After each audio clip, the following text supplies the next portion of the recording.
Hey guys, hope you have your composition books out and you're ready to take a few notes. I wanted to go over some of the classroom expectations with you, and I know you've been doing that in all your classes, but you get to do it in this class as well. So this is kind of our philosophy. We have a growth mindset here in the English department at HMS, and this is one of the research pieces that make us think that we're on the right track when it comes to this. So this is about a marshmallow.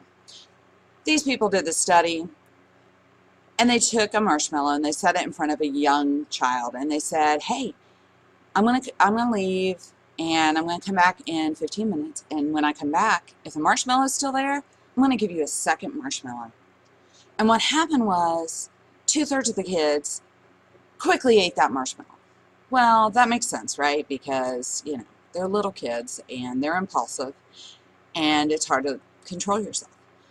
But what the study showed was that years later, when they looked at these kids, the kids that didn't eat the marshmallow were getting better grades, they were more successful. It's kind of incredible that the self-control that you exercise now can really help you in the future.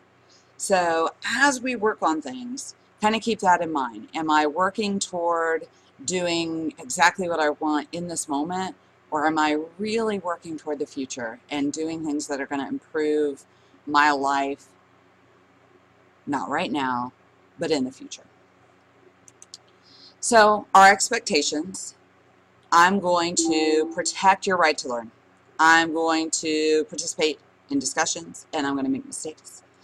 And I'm going to help you develop your thoughts. I'm going to help guide you to make good choices, and I'm going to help you grow and learn. You need to come to class prepared and to learn actively. If you sit and you're all kicked back in your chair or you have your head down, that's not actively learning.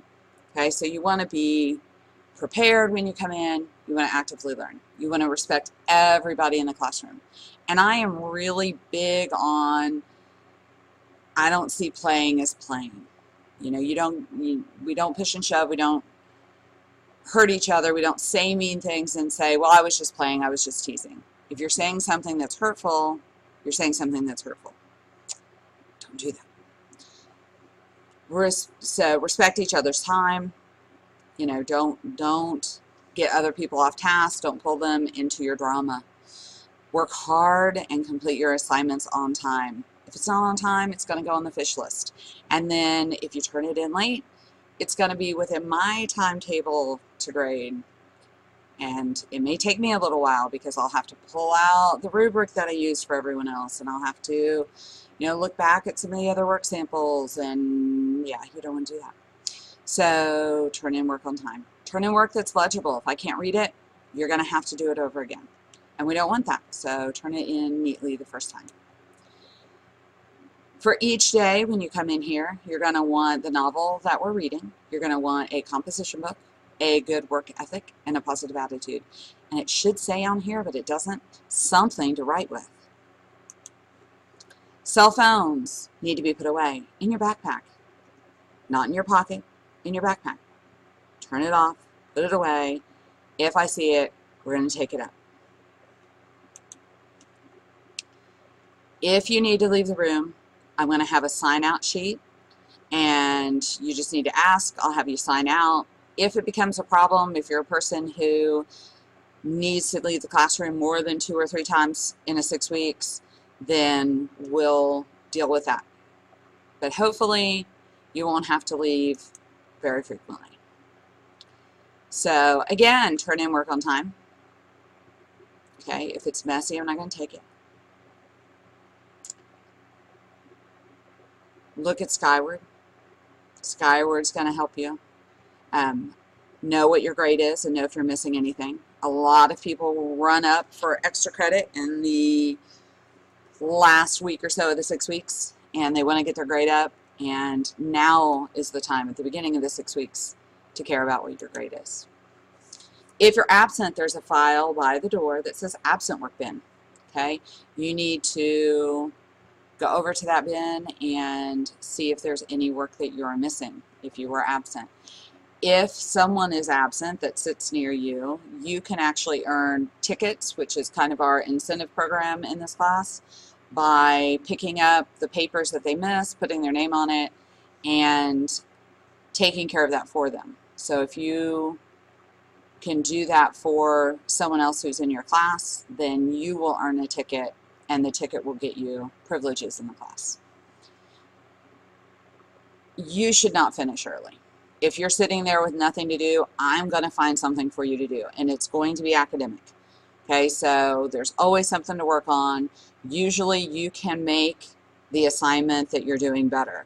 Most of the time when people are finished very quickly, and I look it over, I can find things I would have changed. There's some words misspelled. There's some periods that are missing. It is rushed, so don't rush through your work. If you're somebody who legitimately, you're just like, I write quickly and I get things done quickly, then get out a book and read it. Okay, so if you're sitting there doing nothing, I'm going to find something for you to do. If that's okay with you, that's great. Otherwise, you should be working on the assignment if it's time to work, and if you're done with it, you should be reading your book.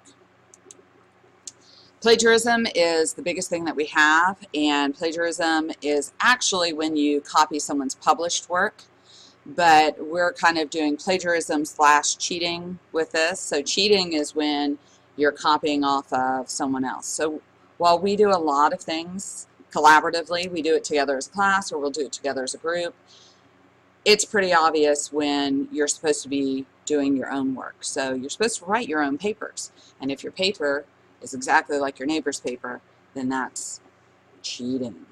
If your paper is exactly like a paper that you got off the internet, that is plagiarism. Don't do either one of those. BMTs and parent contacts. Oop. You need to be aware of the code of conduct, and we have the pertinent part on the bulletin board by the door. Be aware of dress code.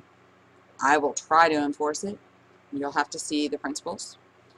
If you have disruptive behavior, if you're not letting other people learn, or if you're not letting me teach, we're going to have a BMT, which is our lunch detention, and we're going to call parents. Any violation of the student dress code can result in a BMT. Or the student code of conduct, not the student dress code. But if you look at that student code of conduct, that's the kind of stuff that will get you a BMT. All right, so this is going to be a really great year. Hopefully you wrote down 2 or 3 things that you want to remember. And if not, then right now I want you to turn to a neighbor and see what 2 or 3 main points you got from this video.